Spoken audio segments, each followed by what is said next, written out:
তোমার আমার স্লোগান এই হোক, আমরা বাংলাদেশের লোক।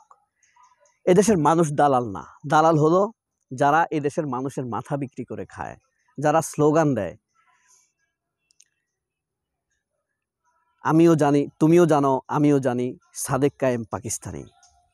এটার বিপরীতে কি একটি স্লোগান দাঁড় করানো যায় যে তুমিও জানো, আমিও জানি মেঘ মোল্লার হিন্দুস্তানি, তুমিও জানো, আমিও জানি উমামা ফাতেমা হিন্দুস্তানি। যাই হোক, এরকম স্লোগান হতে পারে, তবে স্লোগানের বিপরীতে স্লোগান দাঁড় করানো কোনো বাহাদুরি না। স্লোগান হবে আইকনিক। আপনি এক স্লোগানের বিপরীতে যদি আরেক স্লোগান দাঁড় করান তাহলে সেটি হিংসার প্রকাশই হয়ে যায়। তবুও মেঘ মোল্লারেরা বা লাল সন্ত্রাসীরা এদেশে যেভাবে হিংসা বিদ্বেষ ছড়াচ্ছে তা কিন্তু মানুষের কাছে আবারও সেই ফ্যাসিবাদের দিকে দেশ নিয়ে যাচ্ছে। তোমার দুটি পা ফ্যাসিবাদ, তোমার দুটি পায়ে ফ্যাসিবাদ শক্তি পায়, তোমার দুটি পায়ে ফ্যাসিবাদ শক্তি পায়। মেঘ মোল্লার বসু যেভাবে চলে, যেভাবে কথা বলে, তাদের আচার আচরণে অতীতেও ফ্যাসিবাদ শক্তি পেয়েছে, এখনও পাচ্ছে। যাই হোক, গিয়েছে গতকাল 5ই আগস্ট। এই 5ই আগস্ট উপলক্ষে নানান রকম অনুষ্ঠান হয়েছে। গণতন্ত্র মানুষের মধ্যে বিদ্রোহী চেতনার, গণতন্ত্র মনা মানুষের মধ্যে এই প্রচারণা, এই চিন্তা চেতনা এসেছিল। এই উপলক্ষে বিশেষ একটি পর্ব করেছিলেন পিনাকি ভট্টাচার্য। তাকে দেখা গিয়েছে তিনি তার নিজের অতি দুঃখের কথা বলেছেন। পিনাকি ভট্টাচার্য সাধারণত নিজের ক্রেডিট প্রকাশ করে না কখনো, তবে গত পর্বে তার দুঃখ প্রকাশ করতে গিয়ে আমরা তার কিছু কৃতিত্বের কথা জেনে গিয়েছি। বাংলাদেশের যারা ফ্যাসিবাদের পক্ষে এবং ফ্যাসিবাদ তাড়াতে নতুন বয়ান তৈরি করার জন্য তিনি যে পরিশ্রম করেছেন গত কয়েক বছর যাবৎ, সেই কিছুগুলো আমরা জানতে পেরেছি। পিনাকি ভট্টাচার্য কম পক্ষে 18টো ভিডিও করেছেন আমার জানা মতে, যিনি ফ্যাসিবাদের বয়ান তৈরি করেছেন। শেখ হাসিনা পালিয়ে যাবেন এই কথা তিনি অনেকগুলো পর্বে বলেছেন। শেষ পর্যন্ত আসলে তার কথা সত্য প্রমাণিত হয়েছে, যদিও এর আগে মানুষ অ্যান্টি প্রোপাগান্ডা প্রকাশ করতে গিয়ে তাকে নিয়ে হাসাহাসি করেছে শাহেদ আলমের মতো লোকেরা বা তাসলিম খলিলের মতো লোকেরা।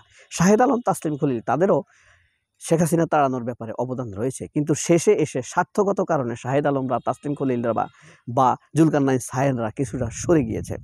তবে অনেক ঘটনার মধ্যে গতকাল যে আশ্চর্যজনক ঘটনাটি ঘটেছে সেটি হলো পিনাকি ভট্টাচার্য স্পষ্টতর বারবার বলেছেন যে দেশকে খারাপ পরিস্থিতির হাত থেকে রক্ষা করতে হলে প্রথমে আপনাকে নতুন বয়ান করতে হবে।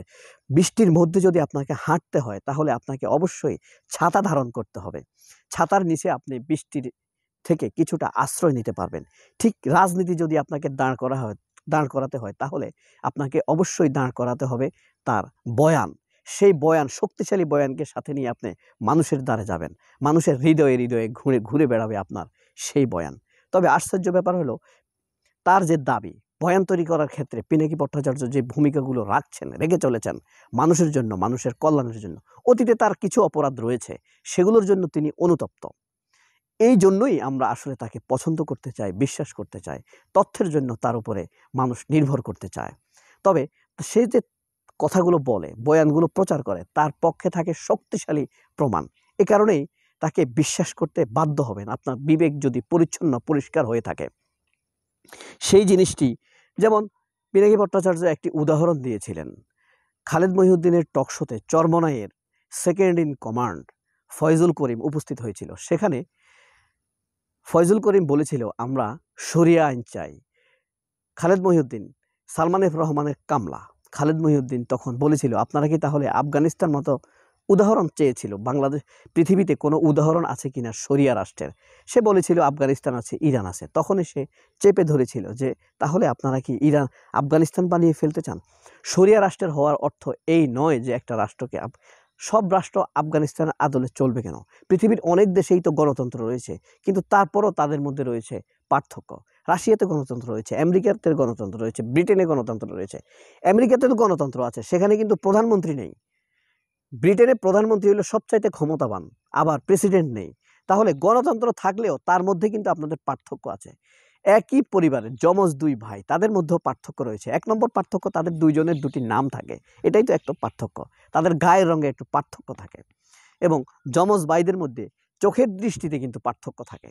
আপনি চোখের দিকে তাকালে যমজদেরকে অনেক সময় চেনা যায় না।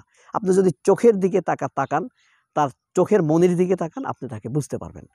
সিমট্রম ঠিক একইভাবে গণতন্ত্র হলে সবখানে যে একই রকম গণতন্ত্র হবে তা কিন্তু নয়। অস্ট্রেলিয়ার গণতন্ত্র কিন্তু আবার ভিন্ন রকম। সেখানে প্রধানমন্ত্রী সব কিছু, সেখানে প্রেসিডেন্ট নেই, আশ্চর্য রকম। তাহলে তাদের সর্বোচ্চ প্রণেতাকে শক্তিশালী ব্রিটেনের রানী, এটা একটা আশ্চর্য বিষয় নয়?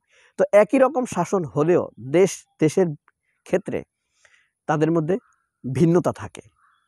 এটাই হলো মূলত ফ্যাক্ট। পিনাকি ভট্টাচার্য সেই জিনিসটি বলতে চেয়েছেন যে আফগানিস্তানের শরিয়া ভিত্তিক বা ইসলামিক রাষ্ট্র হলেই যে আফগানিস্তান হতে হবে, আফগানিস্তান আইকনিক স্টেট বা আইকনিক কান্ট্রি, এটা কিন্তু না। এটাই মূলত তিনি সর্বশেষ পর্বে বোঝাতে চেয়েছেন। বাংলাদেশে আসলে কে হেরে যাচ্ছে আর কে জিতছে? আসলে কি জামায়াত বিএনপির প্রধান চ্যালেঞ্জ হতে পারছে? এটা কি দেখা যাচ্ছে বর্তমান রাজনৈতিক বিশ্লেষণে?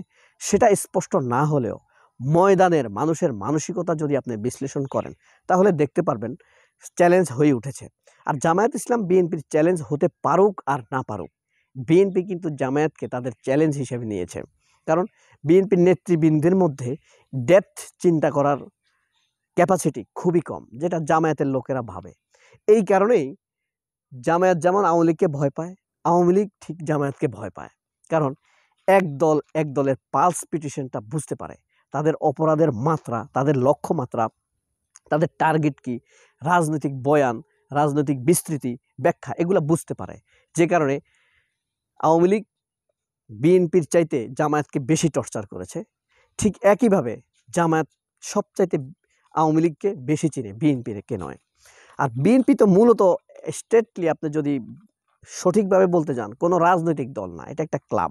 আপনি দেখবেন বিএনপির ভিতরে এখন যারা মূলত সিদ্ধান্ত প্রণেতা, তারা বিএনপি করা মানুষ না, তারা অন্য অন্য দল করা, বাম করা, ভারতপন্থা করা। এই কারণে তাদের মধ্যে দেখবেন জিয়াউর রহমানকে ব্র্যান্ড করার বয়ান সেখানে নেই, জিয়াউর রহমানকে তুলে ধরার বয়ান নাই, তারেক রহমানকে ইমেজ পুনরুদ্ধারের বিষয় নেই, খালেদা জিয়ার মতো একটা নেত্রীকে তারা তুলে ধরতে পারছে না।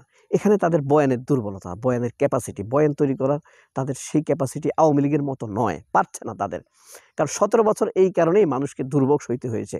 বিএনপি যদি আরও শক্তিশালী হতো, অন্তত জামাতের কাছাকাছি হতো, তাহলে হয়তোবা আওয়ামী লীগের ফ্যাসিবাদ এতদিন বয়ে বেড়াতো না। আপনি বুঝতে পারছেন? আপনি রেকর্ড নিলে দেখবেন বাংলাদেশের পরিসংখ্যানে স্বাধীনতার পর থেকে এই পর্যন্ত 43,000 ধর্ষণ করেছে শুধু আওয়ামী লীগ। 43,000 ধর্ষণ করেছে। বুঝতে পারছেন? এই কথাটা তো সাধারণ মানুষ জান